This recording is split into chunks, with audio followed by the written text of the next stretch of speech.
Chapter 2, 10th Class Economics, Chapter 3, Sectors of Economics, Part 2. How to create more employment for increasing our GDP. In villages we have gone through. Now, according to Niti Aayog, National Institute of Transforming India, education sector has potential of generating 2 lakh jobs, and tourism under sectors has potential of generating more than 35 lakh jobs. NITI Aayog जो है national institute बने हुए हैं जो transforming करते हैं, बताते हैं इससे ज़्यादा रोज़गार मिले लोगों को. The central government in India made a law implementing the right to work in about 625 district of India. It is called Mahatma Gandhi national rural employment guarantee act, MNREGA act 2005 से जो है ग्रामीण क्षेत्रों में जनता को रोजगार की गारंटी दी गई है. Under the MNREGA 2005, all those who are able to and are in need of work in rural areas are guaranteed 100 days of employment in a year by the government.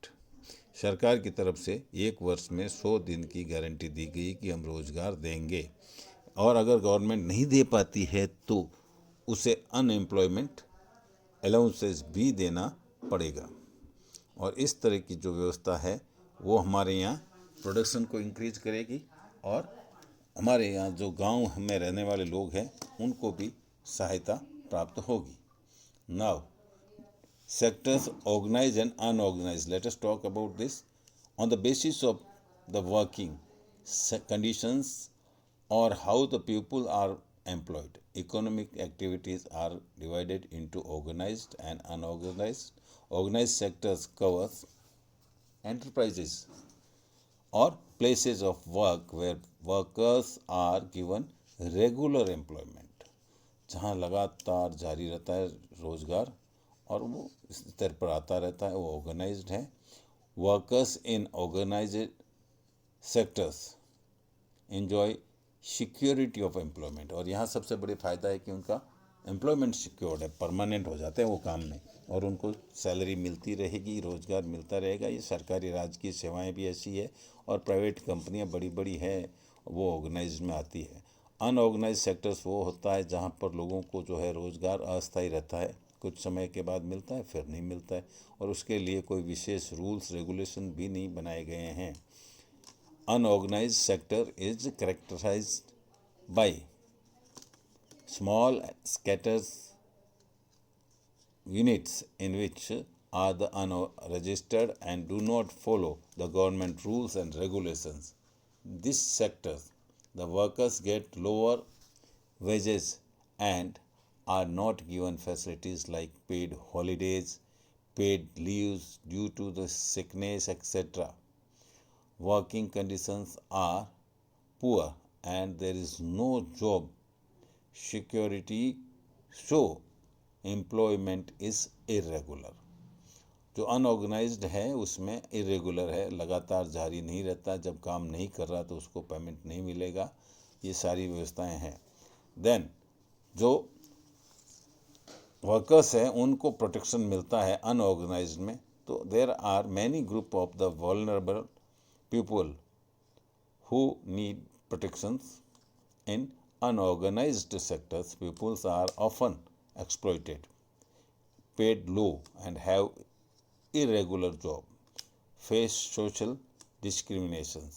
ये जो अनऑर्गेनाइज्ड सेक्टर्स हैं इसमें काफ़ी समस्याएं लोग सहन करते हैं. इसमें होता क्या है कि ऑर्गेनाइज है नहीं, कोई रूल्स रेगुलेशन सही फॉलो नहीं करते हैं, और जो लोग प्रोटेक्शन चाहते हैं उनके लिए एक्सप्लॉइट हो जाते हैं और उनको पेमेंट भी कम दिया जाता है और इरेगुलर होता है job. Face the social discrimination, और उसको जो है सामाजिक रूप से भी भेदभाव की दृष्टि से देखा जाता है। They can be protected in following veg, क्या क्या है उनके लिए जिससे प्रोटेक्शन प्राप्त करते हैं। Nearly 80% of rural household in India are in small and marginal farmer category.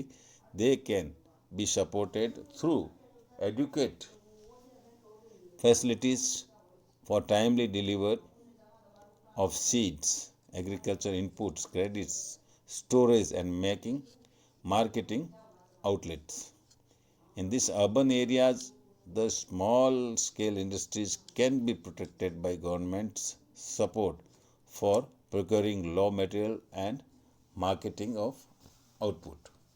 गांव के लोगों के लिए ये कहा है कि भी जो हाउस होल्ड है, मार्जिनल है, उनको सपोर्ट किया जाए, उनके लिए व्यवस्था दी जाए, समय समय पर उसको एग्रीकल्चर इनपुट दिया जाए, क्रेडिट किया जाए, स्टोर करने की व्यवस्था दी जाए ताकि वो अपनी बचाव करें, पैसे बचा सकें। सबसे ज़रूरी होता है प्रोटेक्शन। और गाँव शहरों में जो स्मॉल इंडस्ट्रीज़ लगी है उनका रॉ मटेरियल की व्यवस्था हो, मार्केटिंग का आउटपुट भी अच्छा होना चाहिए। नाउ ऑनरशिप की बात करते हैं अगर हम, तो सेक्टर्स ऑनरशिप पर। On the basis of the ownership there are two sectors of the economy, public sector and private sector.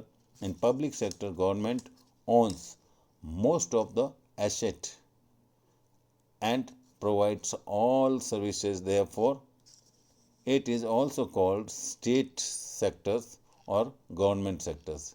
Indian Railway, Bharat Heavy Electricals Limited, etc. ये जो है गवर्नमेंट सेक्टर्स होता है, सरकार के पास से होता है, इसमें नियंत्रण भी गवर्नमेंट करती है।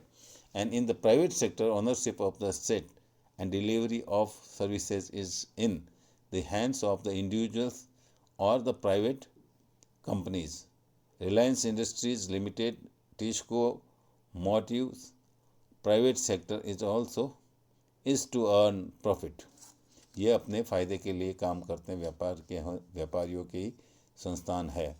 And there are large number of the activities which are essential for people and government must spend on these, providing health and education facilities for all. One example, public sector जो सरकारी नियंत्रण में होते हैं, उसके नियम कानून फिक्स होते हैं, और प्राइवेट सेक्टर जो प्राइवेट कंपनी अपने लाभ के लिए काम करती है, ये सब होता है। तो इसमें सेक्टर्स की बात हमने की है कि सेक्टर्स वो होता है जहाँ पर हम अपनी एक्टिविटीज़ करते हैं, economic activities.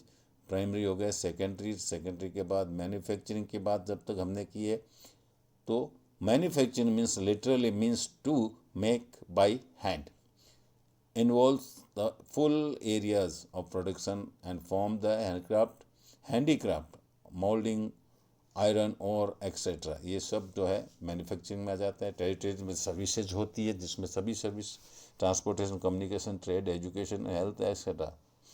Now information technology, it is a technique of the sending, the getting, collecting information in which the computer database and modems are used. In this information is edited rapidly and erroneously, efficiently. Software industry is also there. The industries provide development and maintain computer operating systems, etc. Call center means the offices or provide the customer services functioning. और basic services की जहाँ तक बात करें तो इसमें elementaries, education, health care and water supply, sanitation etcetera are their basic services. और उसके बाद हम जीडीपी की बात कर चुके हैं, एम्प्लॉयमेंट हो गया, ट्रांसपोर्ट हो गया है। और ये जो है हमने बात की थी NITI Aayog, national institute for transforming India नीति।